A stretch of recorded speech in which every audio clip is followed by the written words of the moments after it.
नमस्कार दोस्तों, बहुत बहुत स्वागत है आप सभी का आपके अपने platform IAS with Sumit Gomi में। और ये हमारी पॉलिटी जो मॉड्यूल है हमारे मेंटोरशिप का, इसके अंदर तीसरी हमारी स्ट्रैटेजी वीडियो है जिसके अंदर हम प्रीलिम्स के पीवाईक्यूज को कैसे एनालाइज करना है ये सारी बातें जानेंगे। उनसे हम क्या चीज़ें निकाल सकते हैं, पूरा ब्रॉड एनालिसिस और माइक्रो एनालिसिस हम यहाँ पर समझेंगे। रही बात एक एक क्वेश्चन को समझकर कि किस क्वेश्चन में किस तरह से एग्जामिनर ने बच्चे को घुमाया है, किस तरह से एग्जामिनर का माइंडसेट उस क्वेश्चन में काम कर रहा है और कैसी टेक्निक हम उस क्वेश्चन के अंदर लगा सकते हैं, ये सारी बातें हम जो आने वाला जो टेस्ट है उसमें एक एक क्वेश्चन को समझते वक्त उसके एक्सप्लेनेशन के साथ ये सारी बातें हम समझेंगे। फिलहाल यहाँ पर हम पीवाईक्यूज का ओवरऑल एनालिसिस करेंगे, सारी बातें हम यहाँ पर जानेंगे। तो आई होप आपने जितनी भी लास्ट वीडियोस अभी तक देखी हैं आपको उनमें कोई समस्या नहीं होगी, आपको क्लैरिटी से चीज़ें समझ आई होंगी। यहाँ पर हम एनालिसिस करते हैं प्रीलिम्स का, शुरुआत करते हैं। ठीक है, चलिए। तो यहाँ पर हमारा ऑब्जेक्टिव आखिर क्या है आज इस वीडियोस के अंदर। पहली चीज हम समझेंगे कि ओवरऑल जो पीवाईक्यूज होते हैं उनका आखिर ऑब्जेक्टिव क्या होता है। ठीक है, ओवरऑल जो पीवाईक्यूज हैं उनका ऑब्जेक्टिव यहाँ पर समझेंगे। ठीक है, हमें क्यों करना है पीवाईक्यूज, ठीक है, ताकि हमें ये समझ आए कि भाई उनकी यूटिलिटी कितनी है, क्या यूटिलिटी है, उसके हिसाब से ही हम चीजों को समझेंगे। ठीक है, how to approach PYQs, PYQs को अप्रोच करना कैसे है, क्या सही तरीका है, कब उसको करना है, ये सारी बात यहाँ देखेंगे। How many years are sufficient, यानी कि हम कितना पीछे जाएं। पीवाईक्यू का मतलब भाई 10 साल, 5 साल, 15 साल। आपने देखा होगा मार्केट के अंदर 15-15 साल के पीवाईक्यूज की किताबें बिकती हैं। अब बच्चा या तो सब्जेक्ट कर ले, या तो टेस्ट सीरीज लगा ले, या फिर 15 साल के पीवाईक्यूज कर ले, बच्चे को हो जाती है ये कंफ्यूजन। तो इन सभी चीजों को यहाँ पर देखेंगे कि भाई कितने साल के पीवाईक्यूज हमें करने हैं। ठीक है, उसके बाद ब्रॉड एनालिसिस देखेंगे कि आखिर पॉलिटी के क्वेश्चन कितने आते हैं, क्या ट्रेंड उसका ओवरऑल रहा है, डिफिकल्टीज लेवल वगैरह के हिसाब से कितने तरह के क्वेश्चन बनते हैं, ये सारी बातें हम यहाँ पर जानेंगे। ठीक है, माइक्रो टॉपिक्स ब्रेकडाउन की, अगर जैसे लक्ष्मीकांत का हमने माइक्रो लेवल पर ब्रेक डाउन करा था, टॉपिक्स को कैटेगराइज करा था, यहाँ पर भी देखेंगे कि पीवाईक्यूज किस तरीके से पूछे जा रहे हैं अलग अलग टॉपिक से। ठीक है, और हम देखेंगे कि हमें क्या अवॉइड करना है। ठीक है, यहां पर सबसे पहली चीज हम देखेंगे हमारा ऑब्जेक्टिव क्या है। ठीक है, तो सबसे पहले देखते हैं भाई एग्जामिनर का माइंडसेट समझना है, एग्जाम पैटर्न समझना है। पीवाईक्यू जब आप देखते हैं तो एग्जाम पैटर्न आपको ओवरऑल समझ आता है। जैसे फॉर एग्जांपल आपको समझ आता है कि किस एरिया से कितने क्वेश्चन पूछ रहा है, पॉलिटी की वेटेज क्या है, ओवरऑल पता चलता है कि भाई पॉलिटी से 15 सवाल पूछ रहा है, 10 सवाल पूछ रहा है, उन सवालों के पूछने की फ्रीक्वेंसी में कितना वेरिएशन है कि भाई 7 से 5, 5 से सीधा 15, ऐसी फ्लक्चुएशन तो बहुत हाई फ्लक्चुएशन तो हर साल नहीं है। इसके हिसाब से हम अपनी तैयारी को स्ट्रेटेजाइज कर सकते हैं। हम अपनी तैयारी में उन लो हैंगिंग फ्रूट्स को टारगेट करते हैं सबसे पहले, जो कि हमें पेपर के अंदर ज्यादा आउटपुट दें कम इनपुट के अंदर। उसमें से एक सब्जेक्ट है पॉलिटी, क्योंकि पॉलिटी का अभी आप आगे देखेंगे कि कितने कंसिस्टेंटली अच्छे खासे क्वेश्चन पूछे जाते हैं। दूसरा, पीवाईक्यू देखने से क्या होता है, हमें एक तो पता चलता है ओवरऑल वेटेज क्या है। तीसरा, हमें पता चलता है क्वेश्चन जो पूछ रहा है वो कितना डेप्थ में जाकर पूछ रहा है, नॉलेज की कितनी डेप्थ में जा रहा है, ताकि उस हिसाब से हम अपने दिमाग को पढ़ते वक्त चला पाए। ठीक है, अगर आपको ये नहीं पता होगा तो आपको ये नहीं पता होगा कि किस क्वेश्चन में पढ़ते वक्त उसको कितना पढ़ना है, कहां पर उसमें रुकना है, वरना आप उस टॉपिक को पढ़ते चले जाएंगे। और अब एक समस्या और आ गई है, चैट जीपीटी और जेमिनाई वगैरह के ज़माने में एक समस्या ये है कि आप जितना उससे पूछते जाएंगे वो आपको उतना बताता जाएगा। ठीक है, अब आप ये भी एज अ न्यू स्टूडेंट आप ये अंदाज़ा नहीं लगा पाएंगे कि मुझे इसका कितना यूज़ करना है। ठीक है, हो सकता है वो आपको जो काम की इंफॉर्मेशन है उसने 10 पॉइंट तो दे दिए, लेकिन 2 इंपॉर्टेंट पॉइंट थे वो शायद छूट गए, या फिर ऐसा हो सकता है कि उसने आपको कुछ एक्स्ट्रा बता दिया।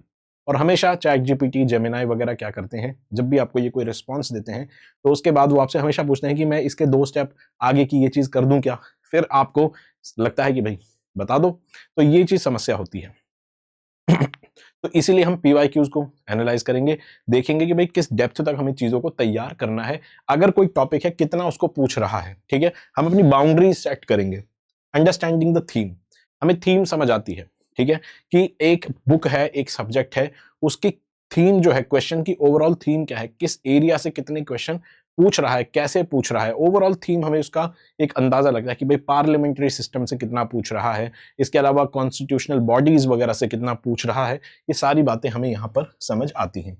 इसके अलावा एग्जामिनर का माइंडसेट हम समझना सीखते हैं कि एग्जामिनर जब क्वेश्चन को फ्रेम कर रहा है, ठीक है, तो वो किस तरह से घुमा रहा है, कहां पर वो मे और शैल के साथ खेल रहा है, कहां पर वो करेक्ट और इनकरेक्ट स्टेटमेंट के साथ खेल रहा है, कहां पर वो ऑप्शंस को अलग तरीके से डिजाइन कर रहा है, कहां पर वो आपसे एलिमिनेशन टेक्निक हटवाना चाह रहा है, या फिर कई बार क्वेश्चन ऐसा होता है एग्जामिनर की मतलब क्वेश्चन टॉपिक आसान है, आप उसके लिए पढ़ के गए हैं, लेकिन एग्जामिनर चाहे तो उस क्वेश्चन को ऐसा फ्रेम कर सकता है कि वो एग्जाम में कंफ्यूजिंग या फिर एक मुश्किल क्वेश्चन बन सकता है। तो ये सारी चीजें हम यहाँ पर पढ़ना सीखते हैं, ठीक है, ये समझेंगे हम।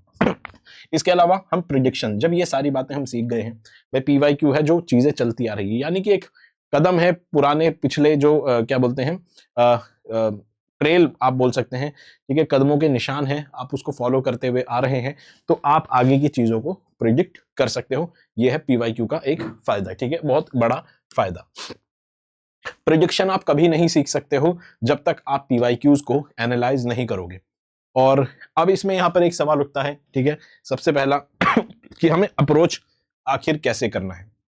तो यहां पर देखो, मेरे पास कई बच्चे आते हैं, कई बच्चे मेरे पास आए जिन्होंने कहा सर हमने पिछले 15 साल के पीवाईक्यू सॉल्व कर लिए हैं, ठीक है, हमने पिछले 20 साल के पीवाईक्यू सॉल्व कर लिए हैं, लेकिन पेपर में हमारे मार्क्स 50, 60 या फिर 55 मार्क्स बने हैं, या फिर हमने पीवाईक्यूज बहुत सारे सॉल्व कर लिए हैं, लेकिन जैसे ही मॉक टेस्ट लगाते हैं तो भाई हमारे मार्क्स ही नहीं बनते, तो हम क्या करें।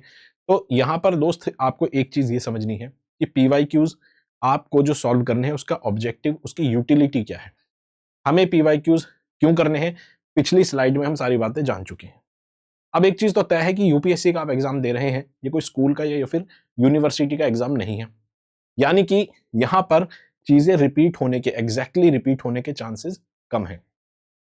जैसे कॉलेज में आप याद करिए, कॉलेज में क्या होता है, ज्यादातर आप में से अगर कोई कॉलेज में होगा या फिर पास आउट हो चुके होंगे, तो वहां पर यह होता है अक्सर कि स्टूडेंट क्या करता है, जो एग्जाम है जिस चीज का, पहले उसके पीवाईक्यू देख लेगा कि भाई ये पीवाईक्यूज हैं, पढ़ने सब्जेक्ट को ढंग से पढ़ा नहीं है, बहुत ज्यादा डिटेल में नहीं पढ़ा है, पहले पीवाईक्यू देख लिए, उसके बाद हम सब्जेक्ट को अप्रोच करते हैं, एक हफ्ता पढ़ के हमारा एग्जाम निकल जाता है। बहुत सारे कॉम्पिटिटिव एग्जाम्स में भी ये अप्रोच काम कर लेती है कि पीवाईक्यूज देख लो और पता लग जाएगा।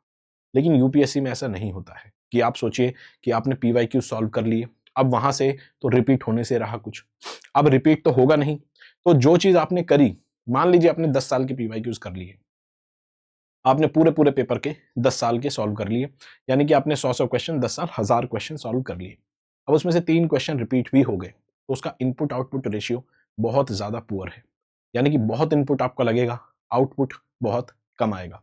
तो ऐसे में अगर यहां पर बात करें, पीवाईक्यूज हमें डायरेक्ट बैठकर सॉल्व नहीं करने हैं, क्योंकि वो तो आ चुके हैं।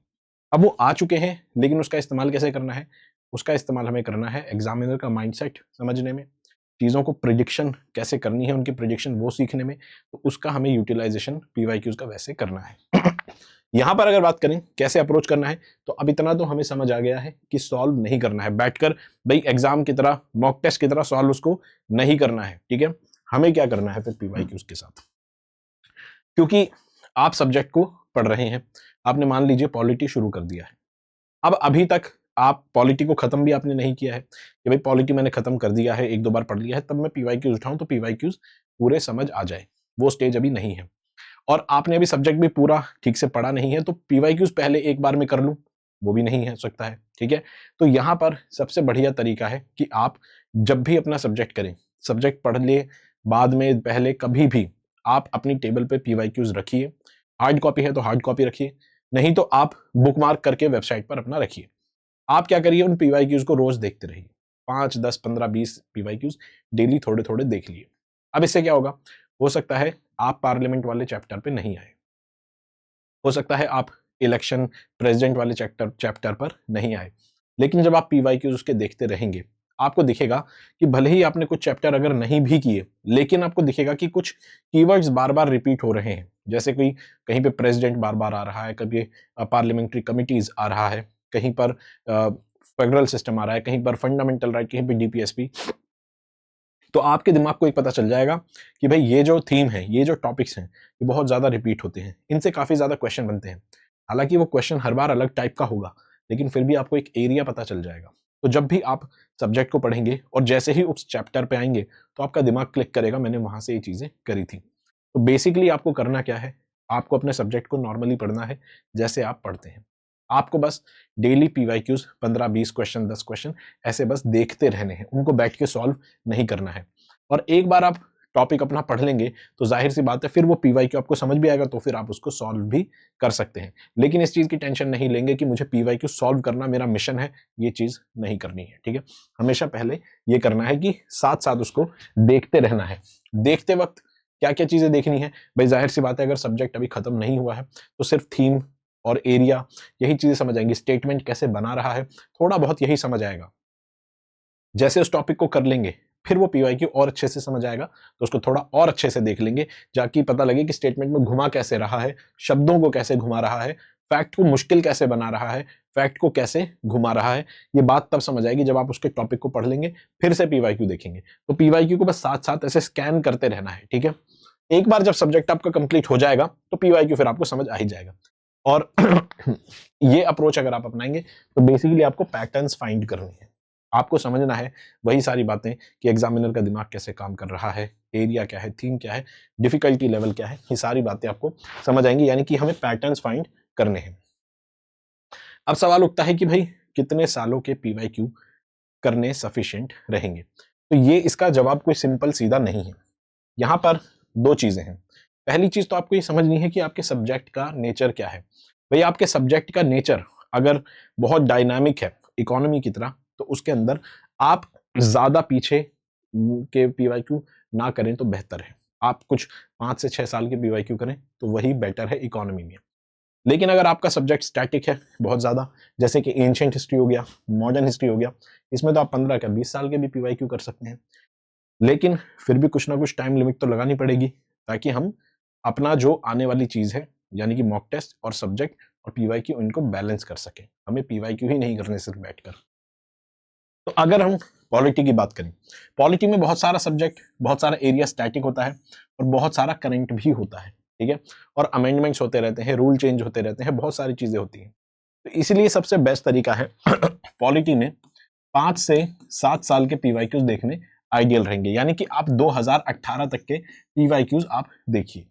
2018 से पैटर्न थोड़ा पेपर का चेंज हुआ, लेवल भी अच्छा हुआ, जो क्वेश्चंस बनते थे उनका टाइप, उनकी स्टेटमेंट, उनका जो पूछने का तरीका है थोड़ा कंफ्यूज करना, ठीक है, थोड़ा फैक्ट के साथ खेलना, लैंग्वेज के साथ खेलना, रीजनिंग टाइप के क्वेश्चन बना देना, उसको एप्टीट्यूड लेवल का क्वेश्चन बना देना, ये सारी चीजें 2018 से होने लगी हैं।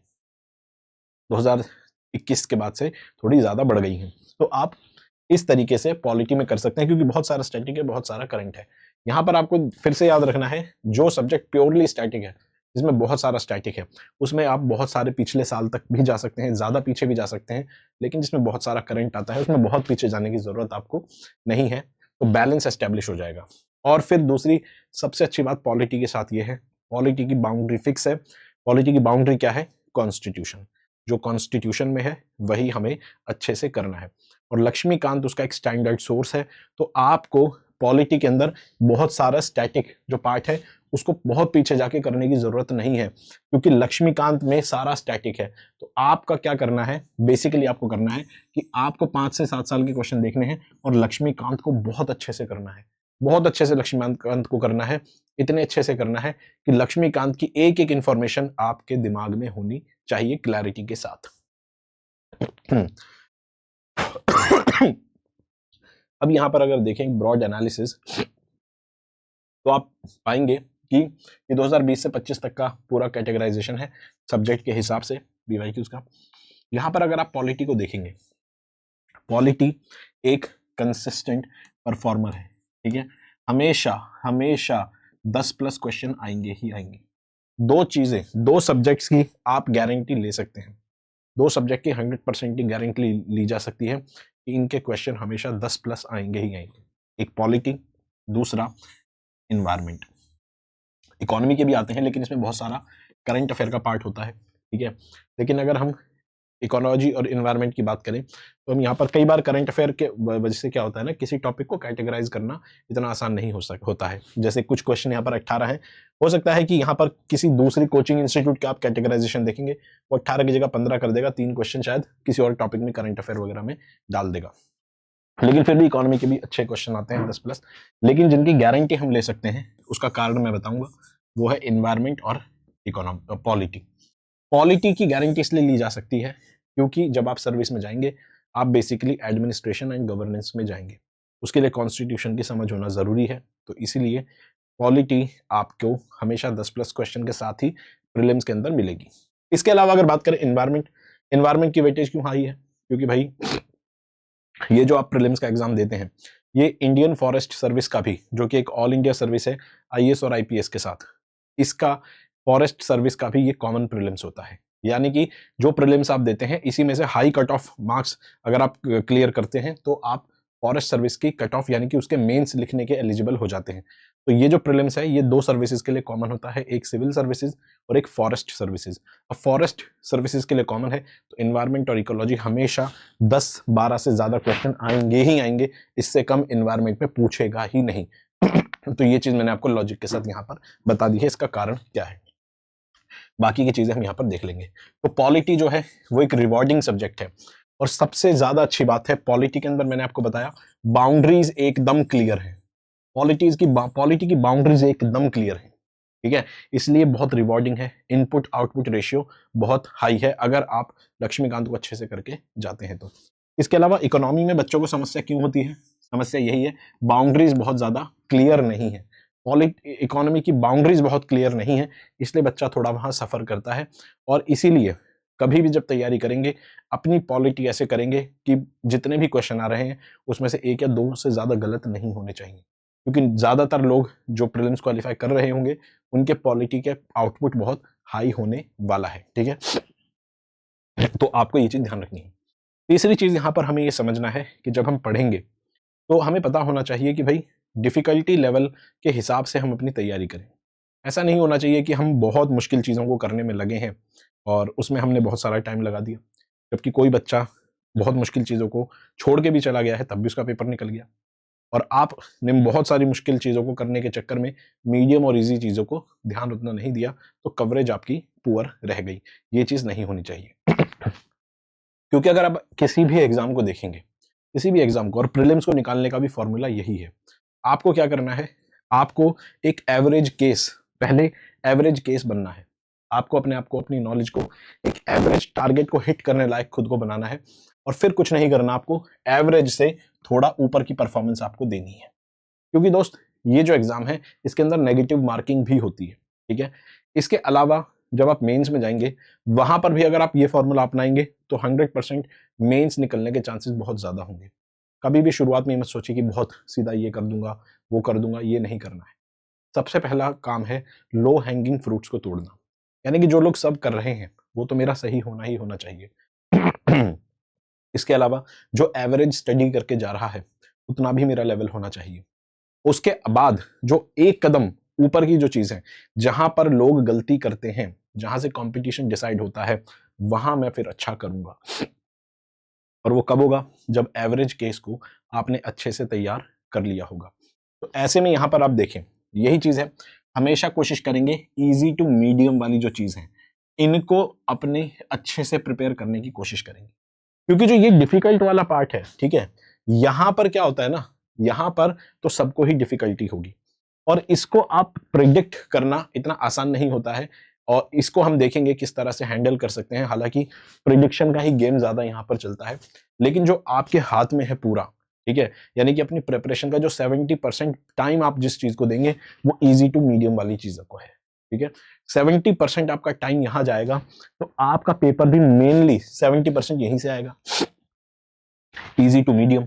अब यहां पर होगा क्या, इजी वाली चीजों में ज्यादातर बच्चे ठीक करेंगे, यानी कि जो थोड़ा बहुत भी पढ़ के आए हैं, ठीक है, 1-2 बार पढ़ के आए हैं, वो भी यहाँ पर अच्छा परफॉर्म कर देंगे। जिनके कॉन्सेप्ट बहुत ज्यादा क्लियर नहीं है कर देंगे, क्योंकि बहुत सारे क्वेश्चन डायरेक्ट भी आते हैं, ठीक है।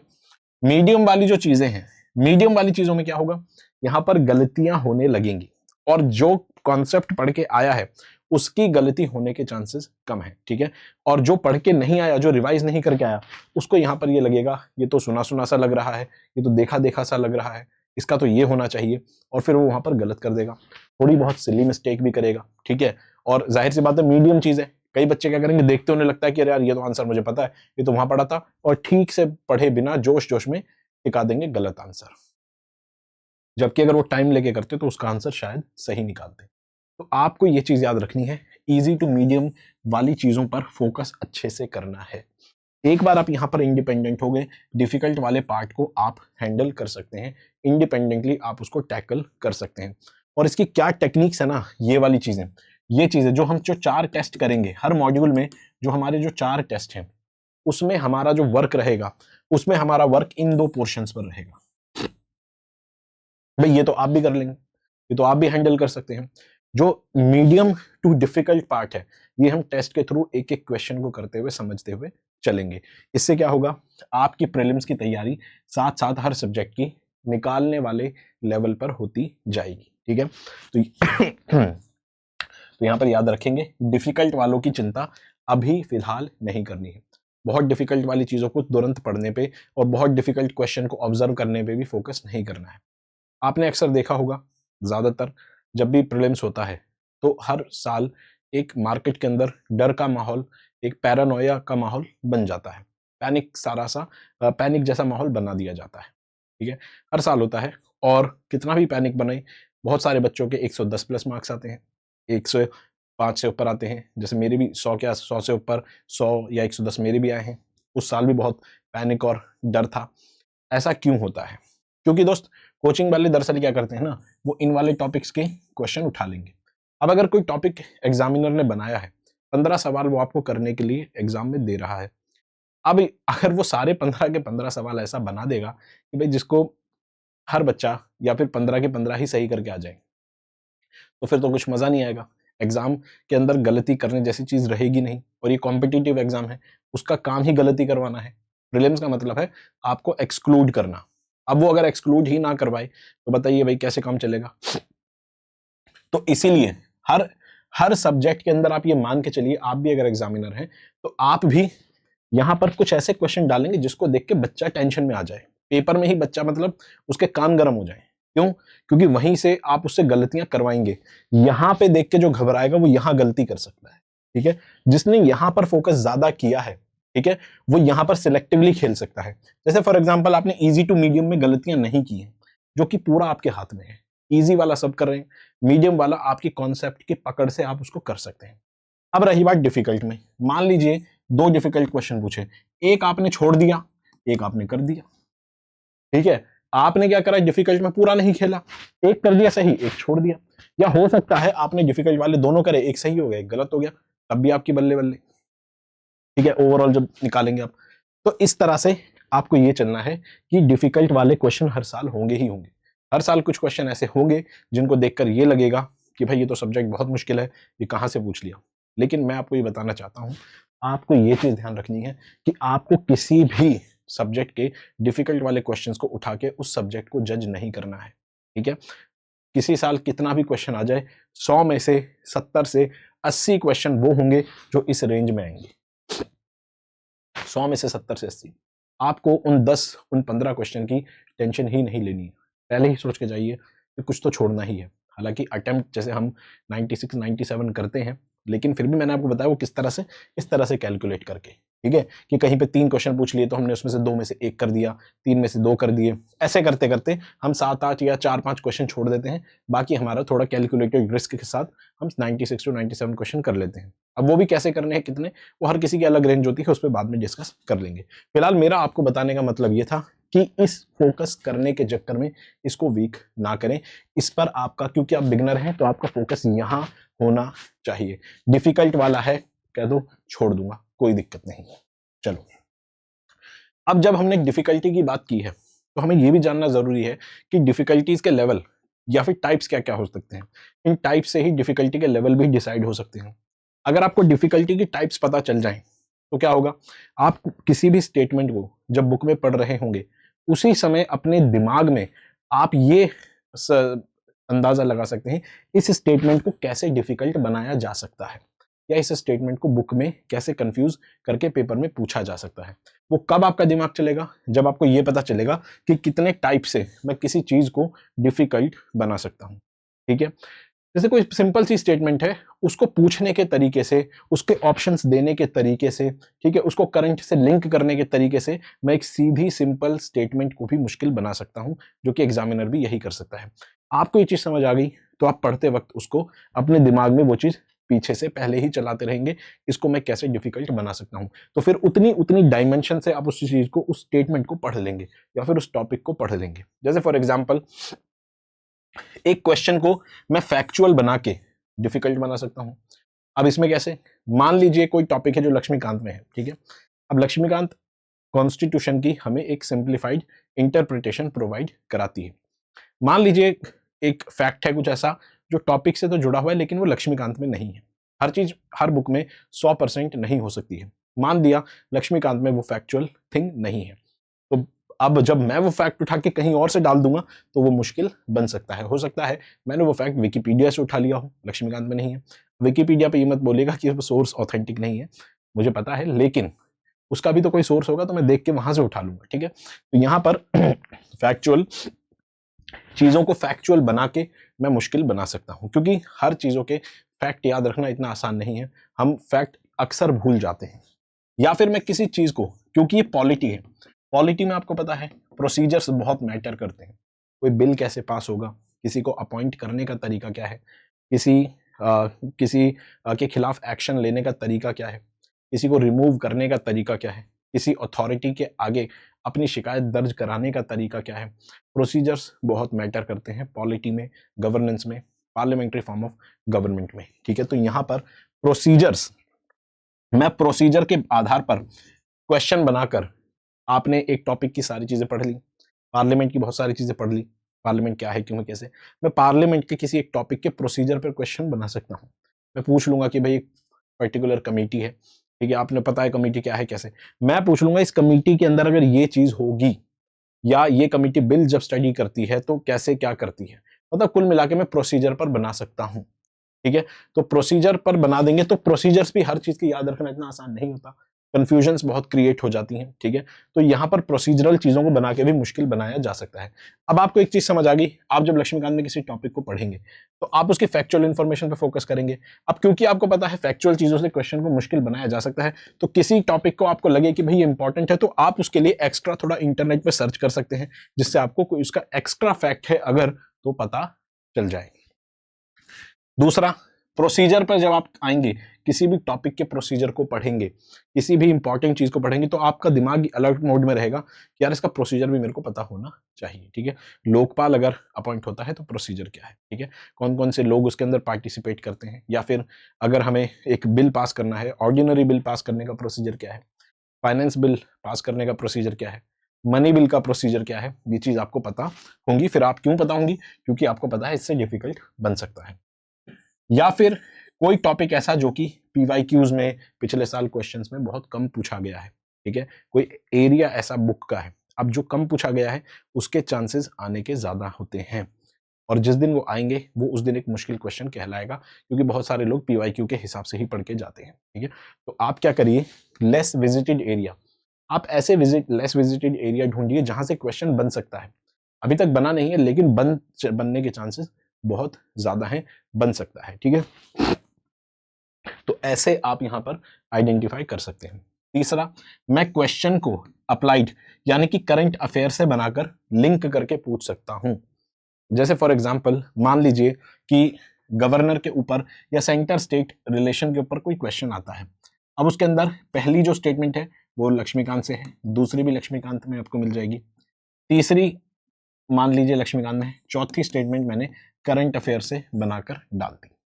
अब क्या हो गया, ये मिक्सचर बन गया स्टैटिक और करंट अफेयर का, यानी कि अप्लाइड पोर्शन मैंने डाल दिया। अब होगा क्या, इन तीन चीजों के बारे में आप श्योर होंगे, चौथी में हो सकता है आप यहां पर आपको डाउट होने लग जाए, फिर यहां पर आप ऑप्शंस देखेंगे कि भाई कैसे हो सकता है, क्या नहीं हो सकता।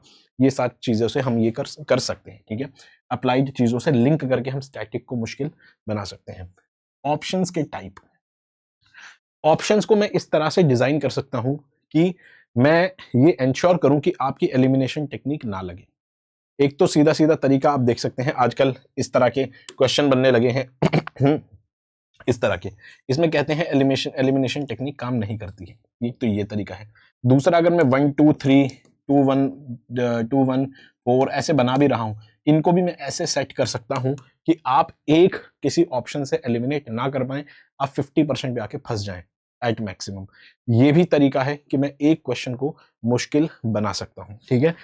ऑप्शंस को इस तरीके से मैं दे सकता हूं। लास्ट हो गया क्वेश्चंस के टाइप, यानी कि मैं क्वेश्चन किस टाइप का पूछ रहा हूं उससे भी क्वेश्चन जो है मुश्किल बन सकता है। जैसे फॉर एग्जांपल मैं क्वेश्चन सिंगल वर्ड वाला पूछ सकता हूं। अब सिंगल वर्ड में आप सोचिए, कई बार क्या होता है, सिंगल वर्ड आपको लगे तो आसान होता है, कई बार मैं इतना फैक्चुअल पूछ लूंगा, ठीक है, इतना फैक्चुअल पूछ लूंगा कि आपको 4 में से 1, यानी कि आपकी प्रोबेबिलिटी कितनी है, 25%।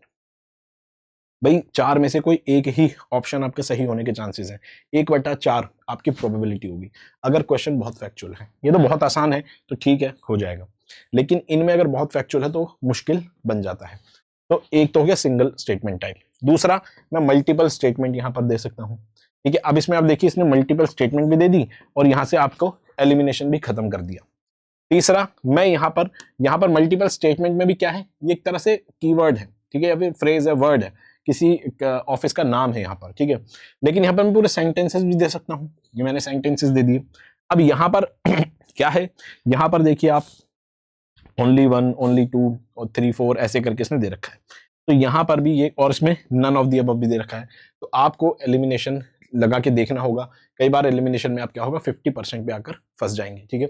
दूसरा यहाँ पर, ठीक है, दूसरा यहाँ पर टाइप क्वेश्चन किस टाइप से पूछ सकता है, तो यहाँ पे आप देख सकते हैं, यहाँ पे फिर सेंटेंसेज आ गए और यहाँ पर आपको वैसे दे दिया जिसमें एलिमिनेशन काम कर सकता है, ठीक है। इसके अलावा ये नए टाइप के आपको इंट्रोड्यूस होते हुए मिलेंगे 2024-25 से, इस टाइप के क्वेश्चन जिसमें 3 रोज होती है, वरना 2 रोज वाले क्वेश्चन होते थे कि भाई यहां पर कुछ है, यहां पे कुछ है और इनसे मैच कर रहा है कौन सा या कौन सा नहीं कर रहा, वो पूछ लेगा। अब यहां पर आप देखिए 3 रोज दे दी, यानी कि हो सकता है कोई बच्चा सोचे हाँ भाई ये तो बहुत सही है, लेकिन उसको यहाँ का नहीं पता, ये पेयर नहीं पता, ये गलत भी हो सकता है। अब ये गलत होते पूरा ये ऑप्शन गलत हो जाएगा, ठीक है। तो ऐसे में करके यहाँ पर, हालांकि इन दोनों में ये दोनों सही है, ऊपर वाला गलत है, ठीक है। तो यहां पर आपको तीनों चीजों के पेयर्स को देखना पड़ेगा, ना कि सिर्फ 2 के आपका काम चलेगा। और ऊपर से टाइप भी एक तो मुश्किल कर दिया, ऊपर से ऑप्शन भी एलिमिनेट कर दिया, तो ये क्वेश्चन तो बहुत मुश्किल बन गया।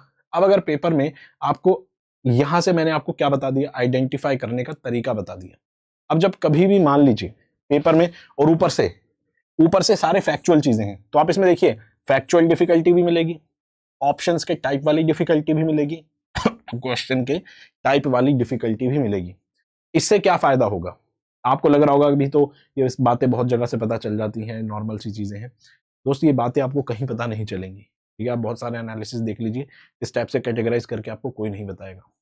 और इससे क्या फायदा होगा, इससे फायदा ये होगा कि अभी मैंने आपको एक टूल दे दिया है इस चीज का, आप डिफिकल्टी लेवल पहचान पाए। क्राइटेरिया क्या है किसी चीज को डिफिकल्ट है ये जज करने का, आपकी जो नॉलेज है वो तो प्राइम क्राइटेरिया है कि आप इतना पढ़ के जाओ कि आपको ये लगे कि मेरे को नहीं आता तो इसका मतलब ये मुश्किल है। क्यों? क्योंकि आपको अगर याद होगा तो हमने यहाँ पर बात करी कि भाई मैंने इतना तो पढ़ा ही है, इजी और मीडियम, अगर मुझे नहीं आता इसका मतलब पक्का डिफिकल्ट में होगा। अब उसमें भी अब आपको डिसीजन लेना है कि करना है या छोड़ना है। उसको कैसे आप सोच सकते हैं कि भाई फैक्चुअल डिफिकल्टी है, ऑप्शंस टाइप भी दे रखा है, कंफ्यूज कर रहा है, और क्वेश्चन यहां पर भी, तो आपको क्या करना पड़ेगा, पेपर के अंदर ये बहुत टाइम खा सकता है आपका ये ऑप्शन, तो आप इसको छोड़ दीजिए। इस तरह के क्वेश्चन आप डिसीजन ले पाएंगे। तो ये जो टूल मैंने आपको दिया है डिफिकल्टी लेवल को आइडेंटिफाई करने का, इससे आप पेपर में डिसीजन मेकिंग कर सकते हैं। और दोस्त 2 घंटे के पेपर में 100 क्वेश्चन के अंदर लंबी लंबी स्टेटमेंट जब पढ़नी होती है, ये डिफिकल्टी लेवल जज करने वाला जो आपका टेम्परामेंट है, यही आपको डिसीजन मेकिंग करते वक्त पेपर में कूल एंड काम एंड कंपोज रखेगा, जिसकी मदद से आप अच्छे से परफॉर्म कर पाएंगे। होगा क्या, जब आप काम एंड कंपोज रहेंगे तो जो आप लॉजिकल गेस लगाएंगे वो और ज्यादा लॉजिकल हो जाएंगे। सबसे इंपॉर्टेंट क्राइटेरिया यही है कि पेपर में हमें शांत रहना है, ताकि हमारे लॉजिकल गेस और ज्यादा लॉजिकल हो सके। तो यहां पर आपको ये पता चल गया। तीसरा, इस क्वेश्चन को अगर आप देखेंगे जनरली यूपीएससी के अंदर इस टाइप के क्वेश्चन नहीं पूछता है कि भाई जो हमारे मिलिट्री मिलिट्री है, आर्म्ड फोर्सेस हैं, उनकी रैंक्स क्या हैं, उनके ऑफिसेज क्या हैं, ऐसे क्वेश्चन जनरली नहीं पूछता है। रिवॉर्ड्स वगैरह, अवार्ड्स वगैरह से भी ज़्यादातर नहीं पूछता है, कुछ सालों से पूछ रहा है, 2021 के बाद से पूछने लगा है। तो ये कुछ लेस विजिटेड एरिया है। अब यहाँ पर ये भी हो सकता है कि आप पहले ही इसको छोड़ के चले जाएं, पेपर में आ गया है तो थोड़ा बहुत देख लीजिए, लेकिन पहले भी छोड़ के जा सकते हैं। ऐसे हर चीज आउट ऑफ द ब्लू जो आ जाए उसको हम प्रिडिक्ट नहीं कर सकते। तो ऐसे में अब आप इसको देखिए, ये एक बड़ा स्पेसिफिक हो गया। अब कोई बच्चा एनडीए वगैरह की अगर किसी ने तैयारी की होगी, या किसी का इंटरेस्ट रहा होगा, या कोई सीडीएस की भी तैयारी कर रहा होगा, या किसी के घर में फौज में लोग होंगे, या किसी का इंटरेस्ट नेचुरली होगा कि फौज में इंटरेस्ट बहुत सारे लोगों का होता है, मेरा भी जैसे है। मैं जो पैरा एसएफ होते हैं उनकी बहुत वीडियोस देखता रहता हूँ, ट्रेनिंग वीडियोस, नेवी सील्स वगैरह की, बहुत ऑपरेशंस कॉम्बैट की मैं देखता रहता हूँ, लेकिन मुझे फिर भी नहीं पता कि रैंक वगैरह का कैसे क्या सिस्टम होता है। तो जिसका इस लेवल तक इंटरेस्ट है, ठीक है, वो इस क्वेश्चन को कर देगा। ये बहुत स्पेसिफिक क्वेश्चन हो गया, ठीक है। लेकिन नाम हमने सबने सुने हैं, लेकिन कौन सा क्या है, कैसे, किस में है, ये बड़ा थोड़ा हो जाता है। तो अब ऐसे में ये किस टाइप का क्वेश्चन बन गया? इसके अंदर लेस विजिटेड वाली डिफिकल्टी है, फैक्चुअल, सब फैक्चुअल है, ठीक है, और क्वेश्चन का टाइप भी यहां पर पूछ लिया। यहाँ पे ऑप्शन वाली डिफिकल्टी आपको हालांकि वो वाली नहीं मिलेगी, जो नए तरह के एलिमिनेशन टेक्निक को हटाने वाले जो ऑप्शन है वो यहाँ पर नहीं मिलेंगे, लेकिन फिर भी ये अच्छा खासा एक मुश्किल क्वेश्चन बन चुका है, ठीक है। तो अगर इस हिसाब से देखें, यहां पर मैंने एग्जांपल में आपको बता दिया है, ये तो डायरेक्ट क्वेश्चन है, ठीक है, यानी कि लक्ष्मीकांत पढ़ा, हो गया, सारे बच्चे करेंगे, कोई नहीं छोड़ेगा, आपको भी नहीं छोड़ना है। ये भी डायरेक्ट क्वेश्चन है, लक्ष्मीकांत पढ़ी, डायरेक्ट खत्म। ऐसा नहीं कि लक्ष्मीकांत पढ़ के एक क्वेश्चन हो रहे हैं, दरअसल लक्ष्मीकांत हमारे कॉन्स्टिट्यूशन का एक सिंपल इंटरप्रिटेशन हमें प्रोवाइड कराती है। तो बेसिकली क्वेश्चन जो आ रहा है वो कॉन्स्टिट्यूशन से ही आ रहा है, लेकिन लक्ष्मीकांत से क्योंकि वो एक सोर्स ऐसा है, मैक्सिमम पॉसिबल चीजें कवर कर देता है, तो हम कहते हैं लक्ष्मीकांत से पढ़ के हो जाएगा, ठीक है। ये वाला जो आप क्वेश्चन देखिए, इसमें किस टाइप का क्वेश्चन है, ये फैक्चुअल टाइप का क्वेश्चन है, ठीक है, लोकपाल पे। ये लक्ष्मीकांत में से आपको हो जाएगा, डायरेक्ट लक्ष्मीकांत पढ़ के हो जाएगा, या फिर लोकपाल जो लोकपाल एक्ट है इसको आपने कहीं से पढ़ा होगा तो भी हो जाएगा। लेकिन इसमें जो चीजें पूछी गई हैं वो काफी फैक्चुअल हैं, ये आपको याद होनी चाहिए उसमें। मैं ये नहीं कह रहा ये मुश्किल है, फैक्ट है। तो भाई हम सुप्रीम कोर्ट की भी चीज याद रखते हैं, अलग अलग committees, constitutional, non constitutional bodies की, उनमें एक इसको भी याद रखना थोड़ा मिक्स हो जाता है। तो पेपर पे रिकॉल करते वक्त ऑन द स्पॉट वहां पर आपको याद आ रहा है या नहीं आ रहा, ये इस चीज का डिफिकल्टी लेवल डिसाइड करेगा। ये इस टाइप का क्वेश्चन है। कोई बच्चा होगा जिसको देखते ही, क्योंकि उसने एक दिन पहले ही इसको रिवाइज किया होगा कि देख लेता हूँ यार लोकपाल में से कुछ आ जाएगा, आ गया, वो खटाक करके क्वेश्चन को सॉल्व कर देगा। लेकिन हो सकता है किसी बच्चे ने एक महीना पहले लोकपाल पढ़ा हो, रिवाइज किया हो लास्ट टाइम, तो पेपर में वो थोड़ा सा इसको कंफर्म करने में, अपने दिमाग में चीजों को पॉसिबिलिटी तलाशने में थोड़ा सा टाइम लेगा, ठीक है, वो यहां पर आप देख सकते हैं, ठीक है। तो यहां पर आप इस चीज को देख सकते हैं, ये फैक्चुअल टाइप्स की डिफिकल्टी है। और इसके अंदर डिफिकल्टी वो वाली तो है ही, स्टेटमेंट वाली, लेकिन ज्यादा इसके अंदर फैक्चुअल टाइप है, जिससे डिफाइन हम इसको कर सकते हैं इस क्वेश्चन को, क्योंकि स्टेटमेंट है लेकिन वो सिंपल है, पढ़ लेंगे, क्या बात है, काम ही यही है हमारा, ठीक है। अब इस क्वेश्चन को देखिए, एथिक्स कमेटी के ऊपर क्वेश्चन पूछा है। हालांकि कमिटीज के ऊपर क्वेश्चन आते हैं, लेकिन एथिक्स कमिटीज के ऊपर इतने नहीं आते। बाकी पार्लियामेंट्री कमिटीज के ऊपर ओवरऑल क्वेश्चन कई बार पूछता है। एक तो यहां पर थोड़ा सा हो गया, आप इसको लेस विजिटेड कह सकते हैं, लेकिन फिर भी इंपॉर्टेंट कमिटी है, न्यूज में कुछ ना कुछ बना रहता है, किसी ना किसी के खिलाफ डिसिप्लिनरी एक्शन हो जाता है, जो भी है। पार्लियामेंट के डेकोरम की बहुत बात होती है, तो एथिक्स कमेटी बहुत इंपॉर्टेंट है करंट अफेयर में, क्योंकि भाई पार्लियामेंट के अंदर बोलते हैं कि हल्ला गुल्ला हो गया, प्रोसीडिंग्स रोक दी, ये सारी चीजें, तो एथिक्स कमेटी का रोल इंपॉर्टेंट है, डिसिप्लिनरी एक्शन वगैरह ले सकती है। अब अगर बात करें इसके बारे में, आपसे पूछ रहा है, तो पहली चीज तो आपकी ये फैक्चुअल भी डिफिकल्टी यहां पर है कि आपको फैक्ट पता होने चाहिए एथिक्स कमेटी के बारे में, वो डिफिकल्टी है। उसके अलावा थोड़ा प्रोसीजरल मामला भी आपको यहाँ पर देखने को मिलेगा कि भाई कोई मैटर सब जुडिस है तो ले सकते हैं, नहीं ले सकते, ठीक है, ये सारी बातें, यानी कि प्रोसीजरल डिफिकल्टी भी आपको यहाँ पर दिखेगी। उसके अलावा इस क्वेश्चन को डिस्कस कर चुके हैं, factual, optional, options type and question type की डिफिकल्टी आपको यहाँ पर देखने को मिलेगी। तो ये डिफिकल्टी लेवल आप एक बार जज करना सीख गए, तरीका क्या है पढ़ने का, कहाँ फोकस करना है वो बता दिया, डिफिकल्टी लेवल जज कर लेंगे, पेपर के अंदर बहुत सारा प्रेशर रिलीज होने लग जाएगा, ठीक है। इसके अलावा अब यहां पर अगर हम देखें जो माइक्रो डिस्ट्रीब्यूशन है टॉपिक्स का वो किस तरह से है, फिर से मैं वही बात आपको रिकॉल कराना चाहूंगा, याद दिलाना चाहूंगा कि भाई जो भी कैटेगराइजेशन है कोई कैटेगराइजेशन आप 100% फूल प्रूफ नहीं कर सकते हैं। कुछ टॉपिक हमेशा ऐसे होंगे जो समझ नहीं आएंगे, यहाँ रखें या वहां रखें। इसके हिसाब से अलग अलग कोचिंग्स का आपको थोड़ा बहुत वेरिएशन देखने को मिल जाता है। इसलिए आप देखते हैं कोई किसी कोचिंग में लिखा होता है कि भाई पॉलिटी की क्वेश्चन 15 आए, कहीं पे लिखा होगा कि भाई 18 आए, ठीक है। कहीं पे लिखा होगा हिस्ट्री के इतने क्वेश्चन आए, कहीं पे लिखा होगा इतने आए। कहीं पे ज्योग्राफी लिखा होगा, कहीं पे नहीं लिखा होगा उतने क्वेश्चन, क्योंकि कई बार जैसे ज्योग्राफी का लोकेशन वाला क्वेश्चन है, अब उसको आप ज्योग्राफी में रखेंगे या आईआर में रखेंगे, ये भी समस्या हो जाएगी, या करंट अफेयर में रखेंगे, ये चीज हो जाती है, ठीक है। तो यहाँ पर आप देख सकते हैं ओवरऑल मोटा मोटा है, ये विजन आईएएस की वेबसाइट से मैंने लिया है डिस्ट्रीब्यूशन, मैं बता देता हूँ आपको पहले ही, ठीक है।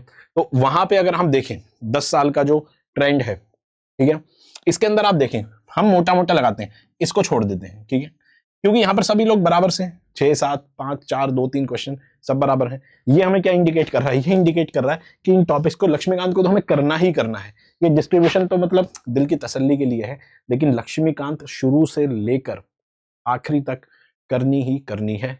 मेरे पास बहुत सारे बच्चों के मैसेज आते हैं, बोलते हैं सर लक्ष्मीकांत के सारे चैप्टर करने हैं या सिलेक्टिव कुछ चैप्टर अच्छे से करने हैं।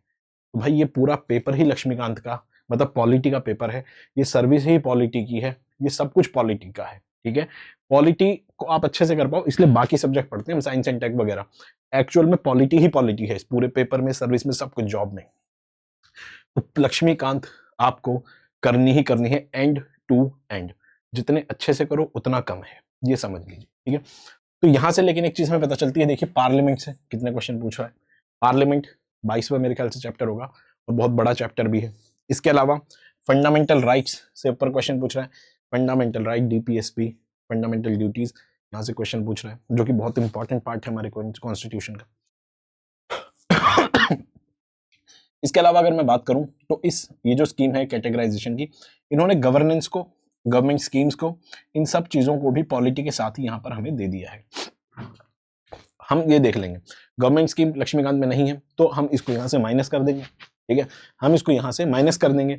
लेकिन बहुत सारी गवर्नमेंट स्कीम्स होती हैं जो पॉलिटी, क्योंकि जाहिर सी बात है जो भी गवर्नमेंट स्कीम है वो हमारी किसी ना किसी कॉन्स्टिट्यूशनल मैंडेट को ग्राउंड पर इंप्लीमेंट ही कर रही होती है।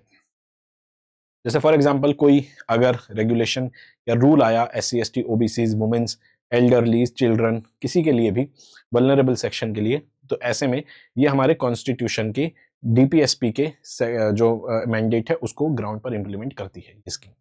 इसके अलावा मान लीजिए एनिमल हस्बेंड्री को साइंटिफिक लाइंस पे डेवलप करना है, ठीक है, उसके अलावा काउ स्लॉटरिंग रोकनी है, ये भी हमारी DPSP के ही इम्प्लीमेंटेशन में आपको मिल जाएगा। इसके अलावा अगर मान लीजिए सरकार कुछ ऐसा लॉ बनाती है जिससे आपकी फ्रीडम ऑफ एक्सप्रेशन जो है वो थोड़ा इंप्रूव हो रहा है, जैसे फॉर एग्जांपल अगर बात करें ट्रांसपेरेंसी की बात करें, जैसे RTI कानून है, ये कानून है, ये RTI का जो कानून है, ठीक है, ये हमारे जो फ्रीडम ऑफ एक्सप्रेशन है आर्टिकल 19 एंड आर्टिकल 21 इन सबको ही इंप्लीमेंट ग्राउंड पर करता है, ठीक है। चलिए इसके अलावा ये सारी चीजें आपको देखने को मिलेंगी, ठीक है। तो यानी कि कोई भी लॉ अगर आया तो वो गवर्नेंस से जुड़ा हुआ होगा और वो हमारे कॉन्स्टिट्यूशन के ही किसी मैंडेट को ग्राउंड पर इंप्लीमेंट कर रहा होगा, इसलिए हम यहां पर उन चीजों को डाल देते हैं। फिलहाल आप कोर जो लक्ष्मीकांत में आपको चीजें मिलेंगी वो टॉपिक आपको यहां पर मिल जाएंगे, ठीक है, ये टॉपिक यहां तक मिल जाएंगे। ये मैंने आपको बता दिया, ये कैसे आएंगे, ये स्कीम वगैरह लॉज वगैरह से रिलेट होके आ जाएंगे, वो भी आप करना सीख जाएंगे। एक बार लक्ष्मीकांत अच्छे से कर लेंगे तो ये सब करंट अफेयर से टैकल हो जाएगा, ठीक है, करंट अफेयर से टैकल हो जाएगा। और कुछ 15-20 लॉज हैं जो मैं आपको बता दूंगा, या फिर पॉलिटी की अगर बात करें तो कम ही लॉज हैं जिनको आप पढ़ लेंगे तो आप कुछ लॉज और कुछ स्कीम्स जिनको अच्छे से करके चले जाएंगे तो ये वाला पोर्शन भी टैकल हो जाएगा। अब अगर बात करें, क्योंकि हमारा जो कैटेगराइजेशन है, हमने जो कैटेगराइजेशन किया है, हमारे जो पहली वीडियो थी उसमें हमने जो कैटेगराइजेशन, सेकंड वीडियो में जो हमने माइक्रो टॉपिक्स का कैटेगराइजेशन किया है, उसके अकॉर्डिंग अगर बुक के लक्ष्मीकांत के कैटेगराइजेशन को देखेंगे तो बेसिक, ठीक है, फिलोसॉफिकल पार्ट, स्ट्रक्चरल पार्ट, ठीक है, उसके अलावा गवर्नेंस वाला पार्ट और डिटेल्ड पार्ट, ये हमने कैटेगराइज लक्ष्मीकांत को ऐसे किया। तो आप इन टॉपिक्स को इन कैटेगरीज के अंदर भी इस तरह से यहां पर देख सकते हैं, ठीक है, इस तरह से देख सकते हैं। अब यहां पर जैसे मैंने आपको बताया कि कुछ टॉपिक ऐसे हैं जो कि स्ट्रिक्टली लक्ष्मीकांत में नहीं मिलेंगे, लेकिन वो पेपर में पूछे जाते हैं और वो गवर्नेंस का पार्ट है, वो इसके अलावा पॉलिटी का इंपॉर्टेंट पार्ट है, क्योंकि हमारे कॉन्स्टिट्यूशन के मैंडेट को किसी लॉ के थ्रू, पॉलिसी के थ्रू ग्राउंड पर इंप्लीमेंट कर रहा है, यानी कि गवर्नेंस कर रहा है। ठीक है, कॉन्स्टिट्यूशन के मैंडेट को ग्राउंड पर लाने का मतलब है कि गवर्नेंस। ठीक है, तो ये जो आपको दिख रहा है गवर्नेंस वाला पार्ट, हम इसमें constitutional bodies, non constitutional bodies, local government, ये सब यहाँ पर पढ़ेंगे। इसके अलावा जो भी लॉ ऐसे हैं, जैसे आधार लॉ हो गया, आधार से जुड़ा हुआ, नेशनल फूड सिक्योरिटी एक्ट हो गया, ये भी बेसिकली क्या कर रहे हैं, गवर्नेंस का ही काम कर रहे हैं। राइट टू इंफॉर्मेशन एक्ट हो गया, राइट टू एजुकेशन एक्ट हो गया। ठीक है, तो ये जितने भी लॉज हैं, जितने भी लॉज हैं, ये गवर्नेंस का ही काम बेसिकली कर रहे हैं। तो हम लॉज को भी सेपरेटली डील कर लेंगे। तो आप क्या कर सकते हैं, कुछ लॉज हैं जिनकी लिस्ट में आपको दे दूंगा, आप उनको सेपरेटली डील कर सकते हैं। ठीक है, तो ऐसे में आपका गवर्नेंस वाला पार्ट जो है वो भी और थोड़ा कॉम्प्रिहेंसिवली कवर हो जाएगा। अब फिर से ये थोड़ा एक ग्रे एरिया है। जैसे फॉर एग्जांपल मान लीजिए हमें कितने लॉज करने हैं, मैं कहता हूं मोटे मोटे 10 लॉज आप कर लीजिए, वो बेहतर है। लेकिन हो सकता है कि किसी करंट अफेयर के कारण कोई कुछ ऐसे लॉज है जो हमारे 10 लॉज की कैटेगरी में नहीं है, लेकिन करंट अफेयर के कारण वो न्यूज में है और वो इंपॉर्टेंट हो चुके हैं। तो ऐसे में हमें उनको भी करना पड़ेगा। तो होता क्या है कि कुछ ये जो लॉज हैं, आप इनको अब करंट अफेयर की कैटेगरी में रखेंगे या पॉलिटी एंड गवर्नेंस की कैटेगरी में रखेंगे, ये थोड़ा सा यहाँ पर डिस्प्यूटेड हो जाता है। लेकिन ओवरऑल मैं आपको ये बताना चाहता हूं कि पॉलिटी या फिर प्रीलिम्स की आप जब तैयारी करेंगे तो लॉ सेक्शन जो एक सेपरेट आप तैयार करेंगे, जिसमें कुछ लॉज को आप करेंगे। ठीक है, कुछ लॉज को आप प्रिपेयर करेंगे ही करेंगे। अब आप इनको डिवाइड कर सकते हैं गवर्नेंस के हिसाब से, सोशल सिक्योरिटी के हिसाब से, मैक्रो इकोनॉमी के हिसाब से, इन्वायरमेंट के हिसाब से। ठीक है, यानी कि हमारी गवर्नेंस से जुड़े हुए कुछ laws, right to education act, national food security act, right to information act, official secret act, ये सब चीजें आप गवर्नेंस के हिसाब से करेंगे। सोशली कुछ एक्ट होंगे, जैसे प्रिवेंशन ऑफ एट्रोसिटीज एक्ट, ठीक है, protection of civil rights act, इसके अलावा डोमेस्टिक वायलेंस एक्ट, सोशल यानी कि औरतों के खिलाफ हो रहे अत्याचारों के खिलाफ domestic violence act, prevention of child marriage act, आप उसको करेंगे, सोशल इश्यूज में आ जाएगा। इसके अलावा पीसीपीडीएनटी एक्ट होता है 1994 का, वो आप कर सकते हैं, जिसके अंदर जो भ्रूण हत्या है, ठीक है, वूम में ही जो लड़कियों की हत्या कर दी जाती थी, उसको रोकने के लिए पीसीपीडीएनटी एक्ट आया था 1994 में, वो सोशल में आ जाएगा। ऐसे ही मैक्रो इकोनॉमी से जुड़े हुए, ठीक है, जो फ्यूगिटिव ऑफेंडर्स एक्ट है वो आप यहाँ पर पढ़ेंगे। थोड़ा सा कस्टम, इनकम टैक्स, ये भी थोड़ा बहुत देख लेंगे, मोटा मोटा देख लेंगे। तो कुल मिला के क्या होगा भाई, हम जो भी टॉपिक कर रहे हैं, हमारा जो भी देश में जो भी हो रहा है, हो तो वो किसी ना किसी कानून के तहत ही रहा है ना। तो ये लॉ जो है ना, इन पर डायरेक्ट क्वेश्चन हर साल आते हैं। इलेक्शन से जुड़े हुए जो लॉज हैं, ठीक है, राइट टू आरपीए जो है हमारा, पीपल्स रिप्रेजेंटेटिव एक्ट जो है, पीपल्स रिप्रेजेंटेशन एक्ट, वो यहाँ पर आप देख सकते हैं, रिप्रेजेंटेशन ऑफ पीपल्स एक्ट, वो आप यहाँ पे देख सकते हैं। इलेक्शन वाले में आप उसको डाल के कर लीजिए। तो कुल मिला के आप प्रीलिम्स की तैयारी करें, चाहे आप पॉलिटी पढ़ें, चाहे आप इकोनॉमी पढ़ें, चाहे आप जो मर्जी सब्जेक्ट करें, आपको एक सेपरेट टॉपिक लॉज के नाम से प्रिपेयर करना ही करना चाहिए, क्योंकि ये सिर्फ आपके प्रीलिम्स ही नहीं, मेंस में भी डायरेक्ट काम आएंगे। जब आप इनका कुछ कंक्लूजन के अंदर मेंशन करेंगे, इंट्रोडक्शन में मेंशन करेंगे, या बॉडी में कहीं बताएंगे कि भाई ये वाला लॉ, ये वाला प्रोविजन देता है हमें किसी चीज को डील करने के लिए, तो इस तरह से क्या होगा, ये आपको प्रीलिम्स और मेंस दोनों में, और ये क्वेश्चन पूछे जाते हैं। आपके सामने है, नेशनल फूड सिक्योरिटी एक्ट से पूछा गया है, ठीक है, आधार से पूछा गया है, ठीक है। तो ये आपको करना ही करना है, irrespective of your subject. Laws आपको पढ़ने हैं। मैंने तरीका क्या बता दिया, सब्जेक्ट के हिसाब से कैटेगराइज कर लो। मैं इसकी लिस्ट आपको प्रोवाइड करा दूंगा जल्दी ही, कि हम सब्जेक्ट के हिसाब से कौन कौन से लॉज हमें पढ़ने चाहिए। अब यहां पर सवाल उठता है, जब हम पॉलिटी पढ़ते हैं, जैसे अगर भाई उसकी बात करें मेंस वगैरह की, तो वहां पे जीएस पेपर 2 में आईआर भी आता है, ठीक है। इसके अलावा जो प्रीलिम्स की बात करें तो आईआर थोड़ा ग्रे एरिया हो जाता है, ठीक है। हम क्योंकि पॉलिटी की बात करते हैं, लक्ष्मीकांत में पॉलिटी है, क्योंकि हमारे कॉन्स्टिट्यूशन जो है वो लक्ष्मीकांत के थ्रू समझते हैं, तो लक्ष्मीकांत, हमारे कॉन्स्टिट्यूशन में आईआर नहीं है। हमारे कॉन्स्टिट्यूशन हमारे देश की गवर्नेंस कैसे होगी उसकी बेसिक बातें वहां लिखे हैं, बेसिक रूल्स लिखे हैं। आईआर जो है बेसिकली क्या है, आईआर हर सब्जेक्ट की एप्लीकेशन है। आईआर का मतलब क्या है? जब आप किसी दूसरे देश से संबंध स्थापित करते हैं, उसमें इकोनॉमिक संबंध होते हैं, यानी कि इकोनॉमिक या ट्रेड रिलेशन होते हैं, उसमें पीपल टू पीपल कनेक्ट होता है, कल्चरल रिलेशन होते हैं, डिप्लोमेटिक लेवल पर state to state political level पर रिलेशन होते हैं, ठीक है, ये सारी चीजें आपको मिलेगी। इसके अलावा science and tech based relation होते हैं, ठीक है। तो कोई भी आईआर जो होता है, इंटरनेशनल रिलेशन का मतलब है एप्लीकेशन ऑफ ऑल सब्जेक्ट, इसलिए इतना इंटरेस्टिंग है ये टॉपिक और इसलिए इतना ज्यादा डायनामिक सब्जेक्ट है आईआर, इसलिए आपको इतना मजा आता है इसको पढ़ने में, क्योंकि दिमाग को हर एक चीज में नयापन मिलता है, क्योंकि बहुत ज्यादा चेंजिंग है एक तो, दूसरा हर सब्जेक्ट की एप्लीकेशन है उसमें, ठीक है, हर एक सब्जेक्ट की एप्लीकेशन है आईआर। तो अब ये जो आईआर के जो टॉपिक हैं, इनको कैटेगराइज करना पॉलिटी के साथ थोड़ा सा मुश्किल हो जाता है, क्योंकि बहुत सारे क्वेश्चन ऐसे आते हैं लोकेशन बेस्ड है, भाई ये देश है, इसकी बाउंड्री मिलती है नहीं मिलती, प्रधानमंत्री ने कहीं ट्रैवल कर लिया तो उसकी लोकेशन पूछ लेगा, कैपिटल वगैरह पूछ लेगा। अब उसको आप ज्योग्राफी में डालेंगे या फिर पॉलिटी में आईआर में डालेंगे, ये देखना पड़ेगा।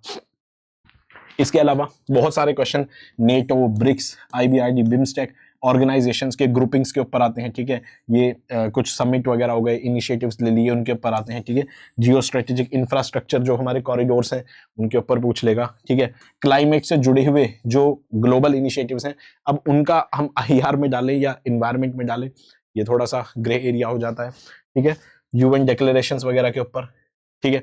तो ऐसे में आपको एक चीज लेकिन ओवरऑल याद रखनी है कि लोकेशन बेस्ड चीजों को हमें पढ़ना है, इंटरनेशनल डिक्लेरेशंस, ग्रुपिंग्स, इन सबको हमें करना है, ठीक है। अब आप इसको आईआर बोल लीजिए, ठीक है, या फिर आप इसको आईआर और पॉलिटी के साथ आप इसको रख लीजिए, लेकिन आपको आईआर में इन चीजों को करना है। बहुत सारी चीजें ऐसी होंगी जो इन्वायरमेंटल इकोनॉमी की डिक्लेरेशन, समिट्स होंगी, ठीक है, उनकी कन्वेंशंस होगी, वो आप वहां पर पढ़ेंगे, ठीक है। तो वो क्लाइमेट चेंज से रिलेटेड होंगी, तो यहां पर भी आप उसको देख सकते हैं। तो करंट अफेयर, तो आईआर की जो चीजें हैं ना, आईआर की जो चीजें हैं, बहुत सारी ज्योग्राफी के साथ कोइंसाइड करती हैं, बहुत सारी इन्वायरमेंट के साथ कोइंसाइड करती है, और बहुत सारी करंट अफेयर के साथ कोइंसाइड करती है, और बहुत बड़ा एक पोर्शन जो है जो प्योरली आईआर है, जैसे कि जियोपॉलिटिक्स, यानी कि ये जो ग्रुपिंग्स वगैरह हैं, ठीक है, इस तरह की चीजें, ये ग्रुपिंग्स बन ही जियोपॉलिटिक्स को गवर्न करने के लिए हो रही है, यानी कि ग्लोबल गवर्नेंस के लिए है, ठीक है। तो इस तरह से आप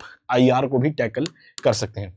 आईआर के अच्छे खासे क्वेश्चन, मतलब 10 तक भी क्वेश्चन आ जाते हैं, इससे कम भी हो सकते हैं, लेकिन 10 तक भी क्वेश्चन आराम से चले जाते हैं, ये चीजें हो सकती हैं। अब हमें यहां पर देखना है कि हमें प्रिडिक्शन कैसे करना है। ये सारी बातें तो हमने जान ली है कि पीवाईक्यू क्या होता है, कैसे होता है, डिफिकल्टी लेवल क्या होता है, प्रिडिक्शन हमें कैसे करना है, क्योंकि हमारा पीवाईक्यूज को समझने का हमारा जो ऑब्जेक्टिव है वो है कि हम इतने केपेबल हो पाए कि हम अब जो डिफिकल्ट वाला पार्ट है, इजी टू मीडियम हमने कर लिया, डिफिकल्ट वाले पार्ट में हम चीजों को प्रिडिक्ट कर पाए, ताकि वहां पर अगर 3 क्वेश्चन आ रहे हैं तो एक क्वेश्चन हमारा प्रिडिक्ट किया हुआ भी आ जाए, ताकि हम वो 100 नंबर की, 110 105 नंबर की जो थ्रेशोल्ड है, 100 नंबर की थ्रेशोल्ड को ब्रीच कर दें और कंफर्टेबली प्रीलिम्स क्वालिफाई कर दें। ऐसा ना हो पेपर देके घर पे आए और सोच रहे हैं कि भाई 20 दिन तो निकल गए, होगा या नहीं होगा, वो चीज नहीं होनी चाहिए। 100 नंबर हमारे बन जाए। वो कैसे होगा? जब हम प्रिडिक्ट करना सीखेंगे। प्रिडिक्ट हम कैसे सीख सकते हैं? टॉपिक वाइज हम चीजों को प्रिडिक्ट करेंगे। अब ये कैसे आएगा? पॉलिटी के अंदर कोई समस्या नहीं है, लक्ष्मीकांत अच्छे से करनी है। लक्ष्मीकांत ही हमारी सारे टॉपिक्स का कंपाइलेशन है। लक्ष्मीकांत एंड टू एंड अपने खून में बसा लेनी है, बहुत अच्छे से, बहुत गजब तरीके से लक्ष्मीकांत को हमें करना है, ठीक है। Topic wise prediction, difficulty level wise. अब डिफिकल्टी लेवल कितने तरह के हो सकते हैं वो हम ऑलरेडी जान चुके हैं। जैसे फॉर एग्जांपल लक्ष्मीकांत से ही आपने कोई टॉपिक उठाया, तो टॉपिक आपने उठा लिया। अब ये टॉपिक लेस विजिटेड भी हो सकता है, ठीक है, ये लेस विजिटेड टॉपिक हो सकता है, ठीक है, बहुत कम क्वेश्चन इसमें बनते आए हैं। पिछले 10 सालों में 2 ही क्वेश्चन बने। मान लीजिए ऑफिशियल लैंग्वेज के ऊपर, ठीक है, क्वेश्चन आपने टॉपिक बोल दिया यार, बहुत कम क्वेश्चन ऑफिशियल लैंग्वेज के ऊपर बने हैं, ठीक है, डायरेक्ट फैक्चुअल बने हैं ज्यादातर, लेकिन ऑफिशियल लैंग्वेज पे मान लीजिए आपने पूछ लिया। लिंग्विस्टिक माइनॉरिटीज के ऊपर क्वेश्चन मिक्स करके ऐसे टॉपिक आपने बना लिया कि official language plus linguistic minority club करके इस पे क्वेश्चन बन सकता है। तो एक आपने टॉपिक प्रेडिक्ट कर लिया, ठीक है। दूसरा, डिफिकल्टी किस तरह से इस पे पूछ सकता है। तो जितने तरह की मैंने आपको डिफिकल्टीज डिफाइन करी है, बताई है, वो चीजें आप यहां पर सोच सकते हैं कि कितने तरह से डिफिकल्टी लेवल पर बनाकर क्वेश्चन को घुमा सकता है, वो आप प्रिडिक्ट कर सकते हैं। और तीसरी चीज, अगर किसी क्वेश्चन के अंदर जब भी आप पढ़ें किसी भी टॉपिक का, तो उसका अप्लाइड पार्ट आप थोड़ा देख लें। इसके लिए आप करंट अफेयर की मैगजीन्स जो रेगुलर बेसिस पे करते रहेंगे, वहां से भी आपको पता चलेगा। नहीं तो जैसे आपको लग रहा है कि भाई कुछ चेंजेस हाल फिलहाल में हुए हैं, तो अप्लाइड चीजों को भी यहाँ पर देख लेंगे। ठीक है, अप्लाइड चीजों को यहाँ पर देख लेंगे। जैसे मान लीजिए कि स्पीकर के मामले में सुप्रीम कोर्ट ने हाल फिलहाल में 2-3 साल में कुछ जजमेंट्स दी हैं। इसके अलावा गवर्नर के मामले में भी तमिलनाडु का जो केस हुआ था, ठीक है, वो सब अब क्या हुआ, स्टैटिक के साथ अप्लाइड पार्ट बन चुका है। ठीक है, तो ऐसे में क्या होगा, आपने ये सारी चीजों के लेवल पर प्रिडिक्शन का क्राइटेरिया मैं आपको बेसिकली बता रहा हूं, कैसे आपको प्रिडिक्ट करना है वो मैं आपको यहाँ पर सिखा रहा हूं। ठीक है, अप्लाइड पार्ट जो है वो यहाँ पर आप उसमें और डाल देंगे तो अच्छा खासा तड़का मार के आप बढ़िया मुश्किल क्वेश्चन बना सकते हैं। ऐसा मुश्किल क्वेश्चन खुद बना सकते हैं जो पेपर में शायद अगर आपसे आ जाए तो आपसे भी ना हो, क्योंकि बहुत सारी चीजें हैं। तो आप अपने डिफिकल्टी लेवल को आप इंक्रीज कर सकते हैं। ठीक है, इजी टू मीडियम में अच्छे से करेंगे, कोई समस्या नहीं है। उसको जब कर लेंगे फिर हमारा काम है प्रेडिक्ट करना, ताकि हम डिफिकल्ट वाले पार्ट में भी परफॉर्म कर सकें और एक 100 नंबर की जो थ्रेशोल्ड है उसको हम एग्जाम में ब्रीच कर पाए। तो ये सारी चीजें हर सब्जेक्ट में हमें अप्लाई करनी है। तो ये थी ओवरऑल वीडियो। आई होप बहुत सारी चीजें आपको इस वीडियो में जानने को सीखने को मिली होंगी।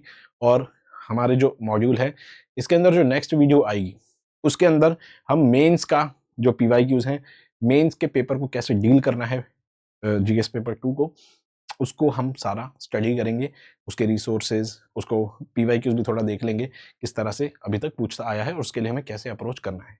कुल मिला के नेक्स्ट वीडियो में हम जीएस पेपर 2 मेंस के हिसाब से हम चीज़ों को समझेंगे। ठीक है, उसकी अगली एक वीडियो आएगी जिसमें हम करंट अफेयर के वो छोटी सी वीडियो हो सकती है, इतनी लंबी नहीं होगी, करंट अफेयर के कितने तरह से हम करंट अफेयर को अप्रोच कर सकते हैं। ठीक है, प्रीलिम्स के अंदर पॉलिटी की जहाँ तक बात है तो हम लास्ट वीडियो में करंट अफेयर के सोर्सेज कैसे करने हैं वो हम देख लेंगे। ठीक है, बाकी रेगुलर टेस्ट आपको 50 टेस्ट या 50 क्वेश्चन वाले आपको टेस्ट इस मॉड्यूल में मिलेंगे ही, जो एक एक क्वेश्चन को समझ के हम करेंगे कि कहाँ कैसे घुमा रहा है, क्या कर सकता है, वो सारी चीज़ें आप जानेंगे। ठीक है, तो मॉड्यूल एक के बाद एक कंप्लीट करते जाएंगे तो आप प्रीलिम्स के लिए, मेंस के लिए अच्छे से रेडी हो जाएंगे, क्योंकि यहाँ पर आपको मॉड्यूल्स में स्ट्रैटेजीज मिल रही हैं, वन स्टॉप, कहीं कुछ घूमना नहीं, कुछ नहीं करना, पर्सनल गाइडेंस मिल रही है।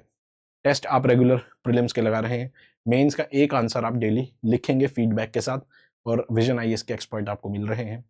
बचा इसके अलावा कुछ बचा ही नहीं है प्रिपरेशन में, इसके अलावा कुछ भी नहीं है। ठीक है, तो यही आप चीज़ें अगर अच्छे से इंप्लीमेंट कर लेंगे, अगर ये चीज़ें हमें मिली होती हमारे टाइम में तो हम भी कर लेते, फिर यही फ़र्क है। तो जो हमें नहीं मिला वो हम आपको देने की यहाँ पर कोशिश कर रहे हैं। तो ठीक है, तो यहाँ पर मिलते हैं दोस्त अगली वीडियो के अंदर, और अपना ख्याल रखेंगे, पढ़ते रहेंगे। जय हिंद दोस्तों।